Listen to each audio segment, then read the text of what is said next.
So, yan. Again, hindi ko pala pinapakilala yung sarili ko. No? So, sa mga hindi nakakakilala sa akin, ako si Ate Mek. Ayun, ako si Ate Mek. So, bagong graduate, tas ano po ako, YP po ako, Young Sagam, kasama sa Young Professionals, no? So, ayun. Tulad yan ang sabi ni Kuya Bong na bagong graduate ako. So ngayon, actually, kasi ang sabi sa amin dito, isa ibibigay daw namin yung fruits daw ng ano, yun, ibibigay daw namin yung fruits daw ng silent retreat namin, no? So, nung silent retreat namin, itong readings na to, o yung Deuteronomy 8, talaga yung doon ako umikot habang nagdadasal, no? Kasi naramdaman ko lahat ng nandoon, no? So, ayun, tulad na sabi ni Kuya Bong, bagong graduate ako, may familiar ba tayo dito? Familiar? Saan One Piece? One Piece? Locktail, oh. Tawag dito ay love post. Ang tawag dito ay love post, no? So, dun sa anime sa One Piece anime, so para makarating ka sa isang island, ang ginagamit nilang direction ay itong love post. So, yung unang half ng Grand Line, yung ginagamit nilang love post ay ito.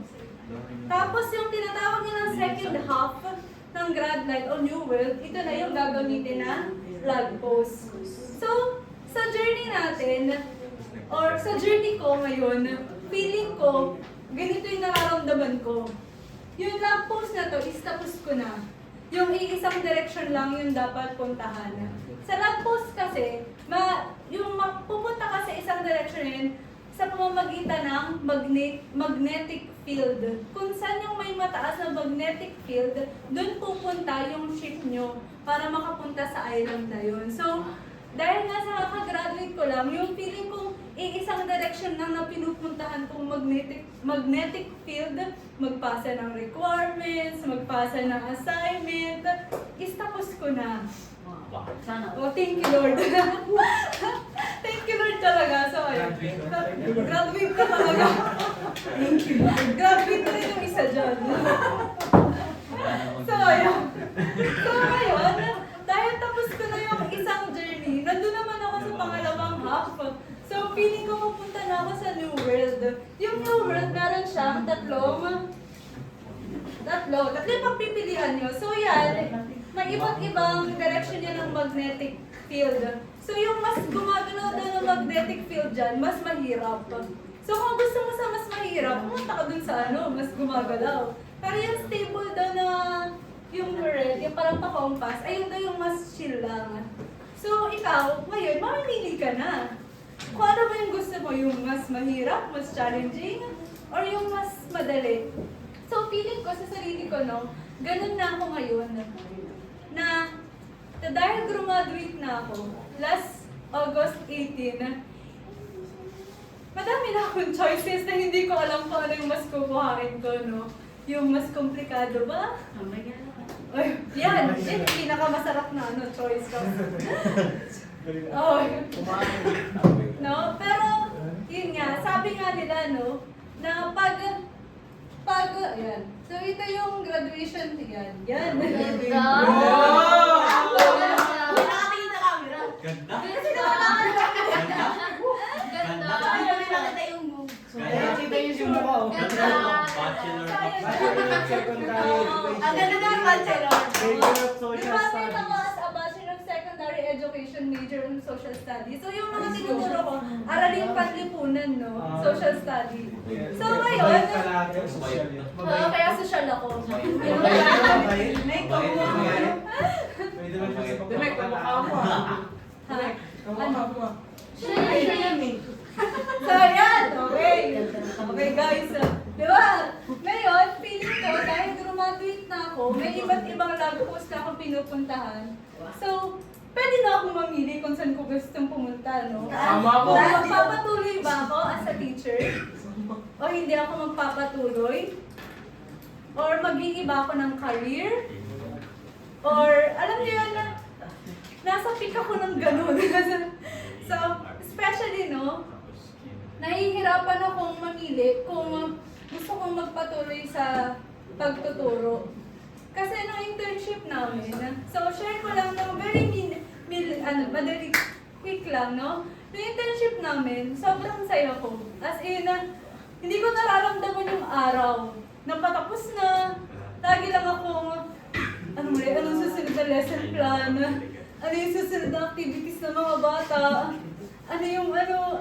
tas pagdating sa bahay, mag-check, kailangan kong i-record agad kasi gumawa ako ng tracking sheet na nakikita ng mga magulang kung nakakapagpasa yung anak nila or hindi. Para pag bigay ng grading, pag bigay ng grades, medyo walang problema. Para parehas tayo dito, alam natin yung isa't isa, alam natin kung anong wala sa inyo, yung meron sa inyo. So, ganun yung ginawa ko. Very challenging siya sa teacher kasi magkukumit din kami na i-check agad. Magkukumit kami na i-check agad, tsaka i-record agad. So, no? So, ayun yung pinaka-tricky dun. And, pero kahit ganun yung nangyayari, masaya ako. Eh, hindi ko na naramdaman na nai-stress ako. So, naramdaman ko yung stress after na internship. So, ayan. After na internship, bumaba yung blood pressure ko. So, ayan. After na internship, doon ko na nararamdaman na parang nanghina ako. Hindi na kasi ako workout. Kasi sanay yung katawan ko na tagtag eh. Talagang lakad sa UP. Ayan. Tapos, biglang kinausap ako ng doktor na hindi muna magtuturo. Ganun. Na napunta sa na hindi ka muna pwede. Pwede kang mag-work, pero ibang work. So, ayun siya, no? So, yung stress, yung classroom management, isipin nga mga 25 na James. Yung gano'n. At saka, 25 na Chantal, 25 na Trisha, 25 na Troy, 25 na Justin. Hindi, kasi di mo ipupuri ng tao, di ba? So, ganun yung mga tinuturuan ko, no? Parang 5 section na iba't ibang uri ng tao. So, iba't ibang uri din ng approach. Para alam mo kung saan matututo. So, no? So, itong DO8 is very nag-reflect siya sa akin, no? So, tulad ng sinabi dito sa Deuteronomy 8, so nakikita ba natin? Yes. So, ayun, dito, remember how 40 years of the Lord your God has directed all your journey. So, dito, feeling ko kasi, 7 years kasi ako nag-college, no? Yung 40 years, na feeling ko na 7 years muna bago ko ma-achieve yung dream ko, bago ko and therefore, talagang pinaiyak ako ng mundo. Feeling ko, nalungkot ako, di ba, Ate Dor? Diba? Parang, siguro yun, parang, ano ba? Diba, parang, talagang ginawa ni Lord yung para sa akin. Kasi alam niyo, sobrang makulit ako. Very impatient akong uri ng tao. Yung impatient ko, napupunta siya sa indecisiveness. Ganon. Dahil sa gusto kong mabilisan lagi, nagdidesisyon na ako ng iba, imbis mag-stay ako sa decision ko, no? So, ganun yung nangyayari sa akin. Kaya talaga, minold ako ni Lord na mag-stay talaga sa decision na isa lang, no? So, tas dito na parang, for the Lord your God is bring you into the country. So, parang, alam na yung pangarap ko. Pero may pangarap siyang iba na mas maganda. Kasi yung dinedescribe niya dito na ng pangarap, hindi yung pangarap ng mga Israelita na hindi nila naisip sa imagination nila. No? Yung parang meron silang copper, itas into iron, di ba? Parang kung galing ka sa desierto, so yung konteksto kasi nito is yung mga Israelita, galing sila sa slavery.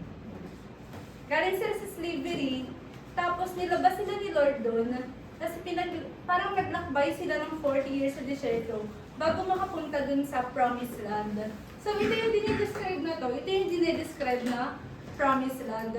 Pero dahil galing ka sa desierto, never mo maiisip na may ganyang lugar Kasi para sa'yo, na nanggaling ka kunyari sa magulong bagay, para sa'yo, yun na yung normal. Pero yung pangarap ng Diyos sa'yo, hindi ganun. Yung pangarap ng Diyos sa'yo, mas maganda pa sa nakikita mo ngayon. So yun, yung parang sinasabi niya sa akin na, yung pangarap mong yan, mahigit pa yan sa pangarap ko sa'yo. Magpatuloy kang kumunik sa akin para alam mo na higit pa dyan yung gusto ko para sa'yo. So, dito parang be careful not to forget the Lord. So, the moment kasi na nakukuha na natin yung feeling natin na pangarap natin, no? Nakakalimutan na natin yung Diyos.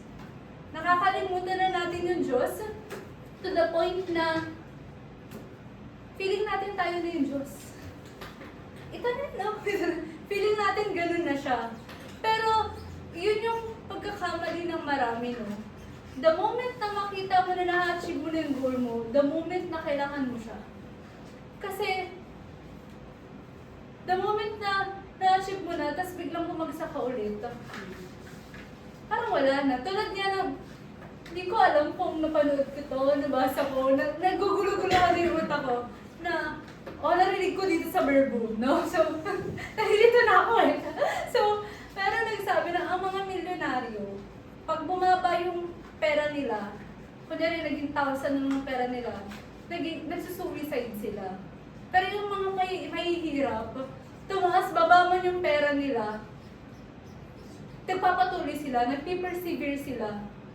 Kasi, minsan, yung mga milyonaryo, feeling nila, minsan lang po tsaka yung ilan lang po, feeling nila sila rin yung Diyos.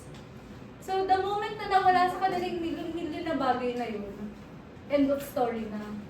Pero the moment na bilang tayo, naranasan natin makilala yung Diyos, may encounter. Minsan, kailangan lang natin bumalik sa Kanya. Huwag tayong mahiyang bumalik sa Kanya, no? O kaya, huwag nga natin, antayin na babalik-balik pa. Mag-stay ka na sa Kanya, ha? Minsan ganun mag-stay ka na. Huwag mo lang gusto na babalik-balik ka pa.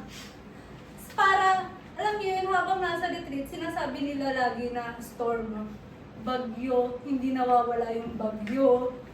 Pero, kahit may bagyo, may peace. And I think the really treasure na pagkasama mo yung Diyos is yung peace na meron ka. Yung peace na hindi mawawala yun kapag kasama mo siya. No? Tapos, parang remember the Lord your God, for He is the one who gives you power and wealth. So ngayon na nilaremind sa akin ni Lord na siya yung nagbigay sa akin ng degree na to. Kailangan kong mag-give back sa Kanya. No? Na parang siya yung nagbigay lahat sa akin. Parang kahit pag binabalikan ko yung kabataan ko, madalas talaga nandun si Lord. Nakilala ko yung Verbo, nakilala ko yung mga madre, more on kasama ko si Lord. Na parang, I know na sa sarili ko na dapat lagi ko siyang alalahanin, no? Tapos, no, sa pagpapatuloy ito, kahit anong piliin kong direksyon, o kahit anong piliin yung direksyon sa crossroad na mga mararanasan nyo, no, yun dapat pipiliin nyo kung saan masaya yung puso mo. Kasi tulad ng mga Israelita, parang alam nila sa sarili nila na ayaw na nilang maging slave. Na ayun yung pinagpipray nilang lahat, na makakalaya na sa slavery. And sa silent retreat na yun, is nararamdaman ko na ang first step para magdasal is alamin mo kung anong gusto mo.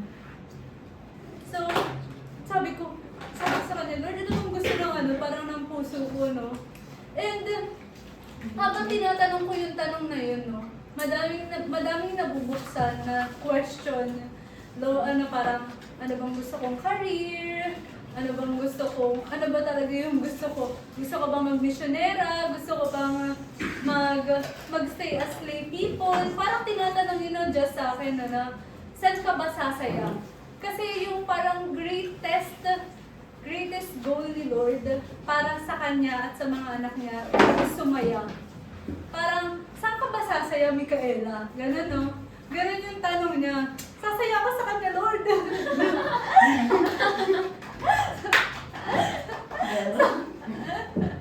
So,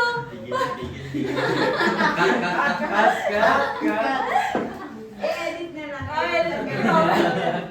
So, yun no, parang sa career ngayon, no, parang tinaturuan, saan ka ba nagiging masaya? Maybe, kailangan mong i-postpone yung nakikita mong dreams, or it's a redirection na mas magandang buhay. Yung ganun, no? So, ngayon, parang i-invite ko kayo or bibigyan natin ng guide question, no? Yan. Yan. What moved you the most? What moved you the most in your encounter with God or in a recent experience? Ano?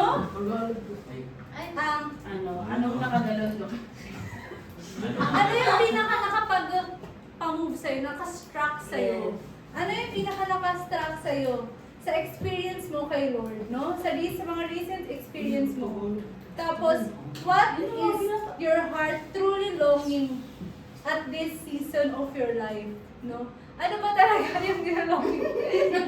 Ano Ang yung... puso mo sa season ng buhay mo ngayon, no? Ano yun? And how do you feel God is inviting you to respond on His love in your life? Ano yung hakbang? Ano yung hakbang Na nag-i-invite sa'yo? nag-i-invite sa'yo na mag-respond Para mag-respond sa dun sa pagmamahal ng pagmamahal Diyos Sa buhay mo. sa buhay mo. So, meron tayong